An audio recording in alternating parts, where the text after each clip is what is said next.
L'invité en direct dans ce studio avec nous, M. Mamadou Lamine Dianté, président du Mouvement pour une citoyenneté engagée, membre aussi de Yewwi Askan Wi. Bonjour, merci d'avoir fait le déplacement. Bonjour Fatou et bonjour à vos auditeurs et auditrices. Et ravi de vous retrouver ce matin sur Rewmi FM. Merci, tout le plaisir est pour nous. Alors nous allons démarrer cet entretien par la toute dernière actualité. La radiation d'Ousmane Sonko des listes électorales a été actée, nous apprend-on, puisque la notification a été déposée à la sous-préfecture de Dakar Plateau depuis le 20. Qu'est-ce que vous en déduisez?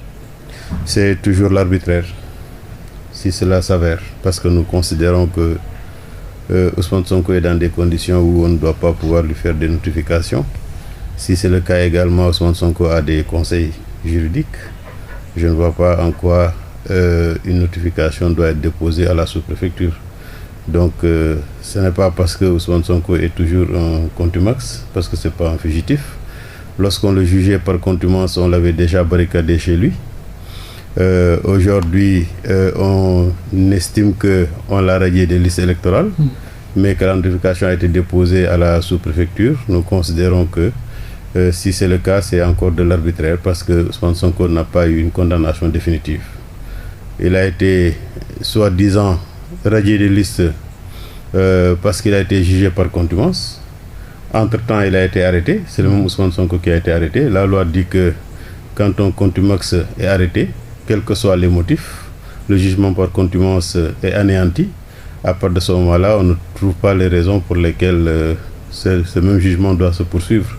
D'autant qu'il devait être rejugé, n'est-ce pas? Et nous avons foi que s'il est rejugé en sa présence, en présence de ses avocats qui vont également plaider, il est clair que ce faux délit de corruption de la jeunesse allait également passé. En réalité, il sera purement et simplement acquitté. Et donc aujourd'hui, n'étant pas condamné définitivement parce que la Cour suprême ne s'est pas encore prononcée, il n'y a aucune raison qu'il s'agisse de radiation des listes électorales. Donc nous considérons qu'Ousmane Sonko garde encore intact ses droits civiques et politiques. Est-ce qu'on ne pourrait pas aussi en déduire que Yewwi et la société civile qui se mobilise pour Ousmane Sonko est impuissant face à l'État, pour ne pas dire au régime, parce que la machine continue de marcher malgré vos mobilisations et peut-être votre plan de lutte? Oui, mais vous savez, Yewwi fait ce qu'il peut. La société civile également fait ce qu'elle peut. Les dénonciations sont allées au plus haut niveau, même sur le plan international. Mais quand on est en face d'un État qui est sourd et muet, nous considérons que ce n'est que ces agissements de ce genre-là que nous pouvons constater. Parce que l'État est trop puissant, ça tout le monde le sait. Et c'est pourquoi d'ailleurs les conquêtes démocratiques ont fait en sorte que de plus en plus les populations puissent avoir des acquis démocratiques qui doivent être préservés comme à la prunelle de nos yeux. Et à partir de ce moment-là, la toute-puissance de l'État ne peut pas s'abattre comme ça de façon injuste sur les populations. Mais nous avons comme l'impression que le régime qui nous gouverne aujourd'hui a changé de doctrine et que la seule arme politique du régime du président Macky Sall, c'est la prison. Et avec toutes les conséquences. Et nous savons également qu'une certaine partie de la justice également est à la solde du régime, surtout quand il s'agit d'acteurs politiques. Comment se porte Yewwi aujourd'hui? Yewwi se porte très bien et nous continuons à mener nos activités. La semaine dernière, on a eu une rencontre très intéressante avec les conseils politiques de l'ambassade des États-Unis, de l'ambassade du Canada et de l'ambassade de la Grande-Bretagne. Et nous avons considéré que c'est cette rencontre qui a permis à l'ambassadeur des États-Unis aux Nations Unies à faire cette interpellation que tout le monde a suivie par rapport au président Macky Sall pour demander donc d'aménager un espace inclusif pour les élections de 2024 parce que nous avons quand même réussi à échanger avec les conseillers politiques de ces ambassades-là pour leur faire comprendre en réalité qu'aujourd'hui l'arrestation de Ousmane Sonko ne procède que de la volonté unique de Macky Sall, donc de l'écarter de la course à la présidentielle, alors que ça ne devait pas être le cas et ils étaient d'accord avec nous également. D'ailleurs, la seule inquiétude qu'ils ont, et d'ailleurs c'est la seule question qu'ils nous ont posée à la fin de notre exposé, c'est de savoir est-ce que nous pensons que l'élection présidentielle va se tenir le 25 février 2024. Alors moi personnellement j'ai estimé que c'était pas une question idiote. Ce que moi j'ai voulu leur demander, c'est pourquoi cette question-là justement. Pourquoi ils ont posé cette question? C'est ça. Vous redoutez qu'ils aient peut-être des informations? Absolument, ce sont des diplomates. Annonçant un probable report? Ce sont des diplomates. On sait que par nature, les diplomates ne sont pas trop bavards. Ils ont certainement eu des informations et tout le travail que nous sommes en train de faire, toute l'énergie que nous sommes en train de déployer en direction de cette élection-là, c'est à se demander si pour eux ça valait la peine, parce que certainement ils ont des informations précises comme quoi le régime ne veut pas organiser d'élection, mais ça c'est l'affaire du peuple. En tant que Sénégalais et acteur politique, est-ce que vous apercevez des signaux qui pourraient laisser croire que nous allons vers un probable report de l'élection présidentielle? Oui, vous savez, quand le président sortant attend 6 mois ou 6 mois et demi d'élection présidentielle pour déclarer qu'il ne sera pas candidat, il reste encore presque 1 mois et demi pour désigner celui qui va porter la bannière donc de sa coalition. En 5 mois, un acteur politique qui n'est pas des plus connus au Sénégal doit pouvoir battre campagne pour la coalition présidentielle. Nous considérons déjà que c'est un biais. Ça, c'est déjà un biais.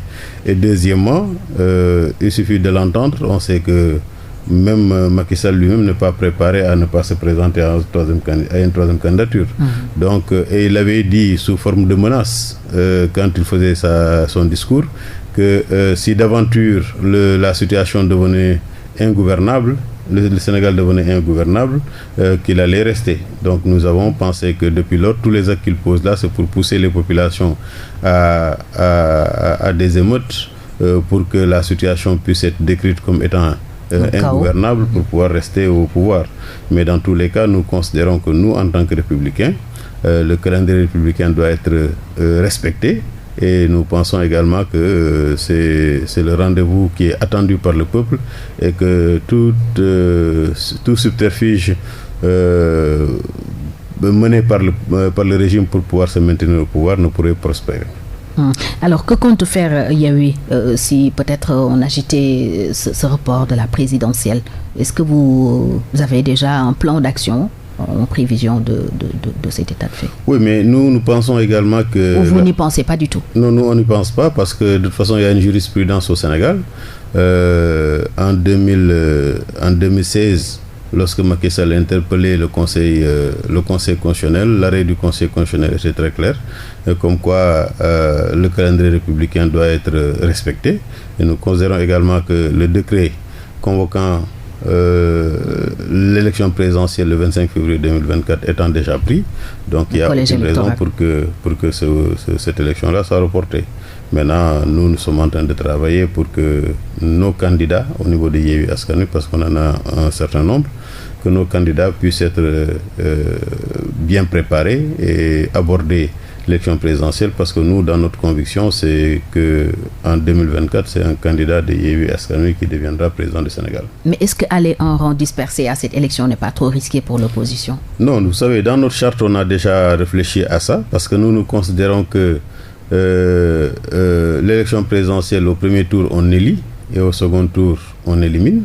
Même si moi, par ailleurs, je suis un partisan ou un théoricien de la candidature unique au sein de Yewwi Askan Wi, compte tenu de la situation qui a évolué ici. Mais nous avons estimé que ce soit le président Déthié Fall, que ce soit le président Malick Gakou, que ce soit la présidente Aïda Mbodj, ou le président Ousmane Sonko, chacun a son électorat. Il y a des Sénégalais qui vont voter indéniablement pour eux. Évidemment, ça va permettre de disperser les voix au second tour, au premier tour, pour que on puisse aller au second tour. Et puis, comme on l'a dit maintenant, le candidat le mieux placé de Yewwi Askan Wi qui va arriver au second tour va bénéficier donc du soutien sans condition de l'ensemble des candidats de Yewwi Askan Wi. Donc aujourd'hui, d'ailleurs c'est ce que Macky Sall avait compris, pour qu'avec la loi sur le parrainage, pouvoir sélectionner et limiter le nombre de candidats pour éviter que les voix ne soient dispersées. Mais nous considérons qu'aujourd'hui, ils sont tous bien préparés pour pouvoir passer le cap du parrainage. sauf la volonté de Macky Sall de les recaler. Mais s'il passe le parrainage, il est clair que chacun va pouvoir engranger suffisamment de voix. Si d'aventure, l'un d'entre eux ne parvient pas à passer au premier tour. Donc on va aller normalement au second tour. Et peut-être même au second tour, le candidat du régime ne pourra pas être qualifié. Dans le cas adverse, justement, on annonce des manœuvres pour rassembler tout le monde autour d'Amadou Ba, mais pour l'instant, il y a beaucoup de dissidents en tout cas. C'est aussi une sorte de... comme ce qui se passe à Yewwi, il risque de partir en rang dispersé à cette élection. Quel regard posez-vous justement sur cette situation quand même qui frappe aujourd'hui vos adversaires du pouvoir, Benno Bokk Yakaar? À mon avis, ce qui se passe au niveau de Benno Bokk Yakaar ne saurait être comparable à ce qui se passe au niveau de Yewwi Askan Wi. Yewwi Askan Wi, c'est l'opposition. Yewwi Askan Wi, on s'était regroupés au sein de cette coalition-là pour aller au niveau de l'élection présidentielle. D'abord les élections locales, législatives et présidentielles. Chacun avait ses ambitions. Depuis le début, les gens savaient qu'on allait pouvoir avoir plusieurs candidats. Mais bon, ce qui se passe au niveau de Benno Bokk Yakaar, nous considérons que ce n'est ni plus ni moins qu'un mauvais choix.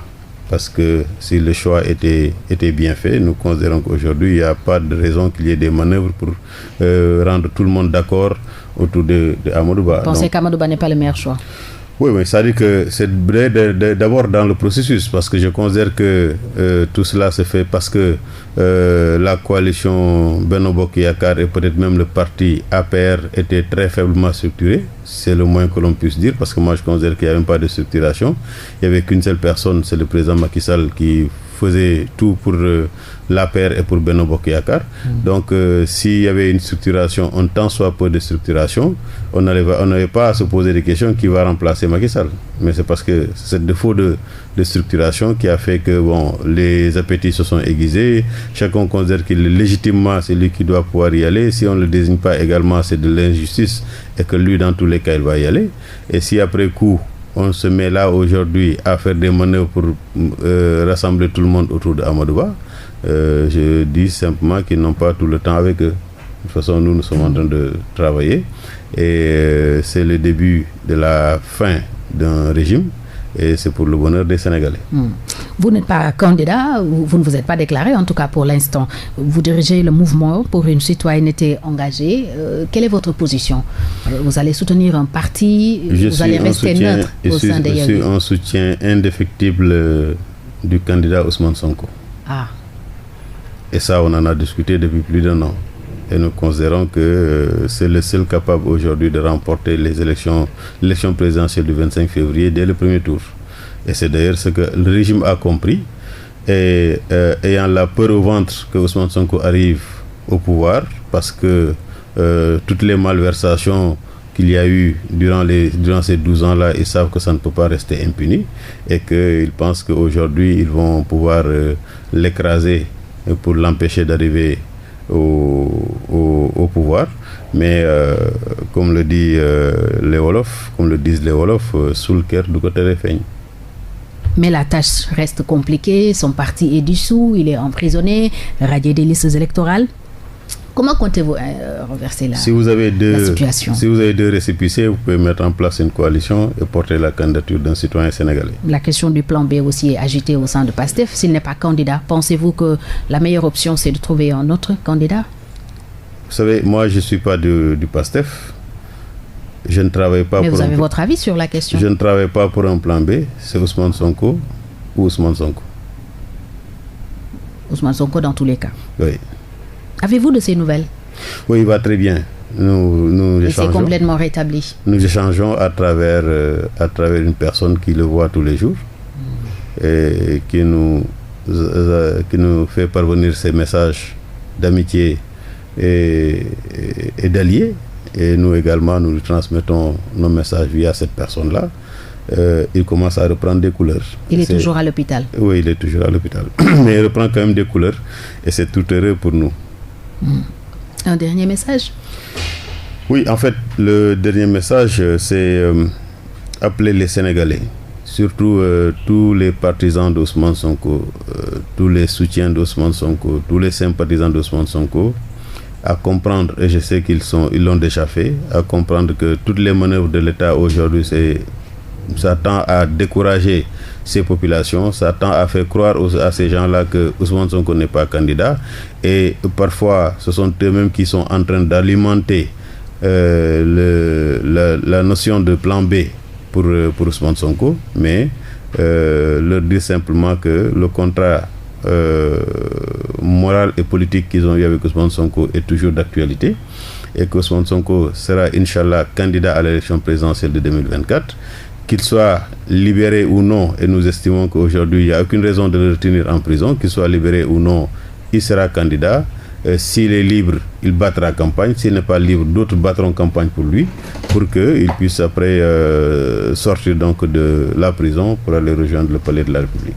Merci Mamadou Lamine Dianté. Ça a été un plaisir de vous recevoir sur ce plateau de la matinale de Rewmi. Je rappelle que vous êtes le président du mouvement pour une citoyenneté engagée, membre aussi de Yewwi Askan Wi, souteneur d'Ousmane Sonko, comme vous venez de le dire.